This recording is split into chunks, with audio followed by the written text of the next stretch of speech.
ایک अफसोसनाक खबर से आपको आगाह करते चलें। पाकिस्तान ड्रामा इंडस्ट्री की सीनियर अदाकारा शगुफ्ता एजाज के शोहर येया सिद्दीकी तवील अलालत के बाद खालक हकीकी से जा मिले हैं।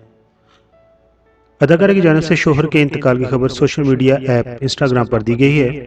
शगुफ्ता एजाज ने शोहर की तस्वीर शेयर करते हुए बताया कि आज उनके शोहर इंतकाल कर गए हैं।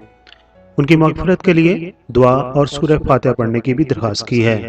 इन्ना लिल्लाहि व इन्ना इलैहि राजिऊन। उनके शोहर येया सिद्दीकी 5 बरसों से कैंसर में मुब्तला थे। अदाकारा ने येया सिद्दीकी से दूसरी शादी की थी, यानी कि ये शगुफ्ता एजाज की दूसरी शादी थी।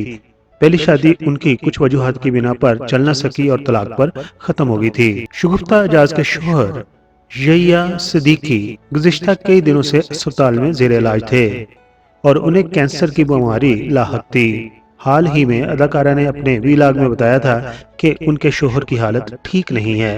एक दफा फिर आपको बताते चलेंगे, पाकिस्तान ड्रामा इंडस्ट्री की सीनियर अदाकारा शगुफ्ता एजाज के शोहर येया सिद्दीकी तवील अलालत के बाद अपने खालक हकीकी से जा मिले हैं।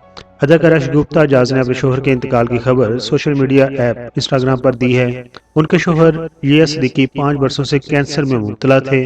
शगुफ्ता एजाज से उनकी दूसरी शादी थी। हम दुआ गो हैं कि अल्लाह ताला उनको जवार रहमत में जगह अता फरमाए, आमीन। पीके माई वीडियोज़ के सब्सक्राइबर इस गमी के मौका पर शगुफ्ता एजाज के लिए क्या पैगाम छोड़ना चाहते हैं, अपने ख्यालात का इज़हार कमेंट्स बॉक्स में ज़रूर कीजिए। आपके कमेंट्स अगली वीडियो में हम शामिल भी कर लेंगे।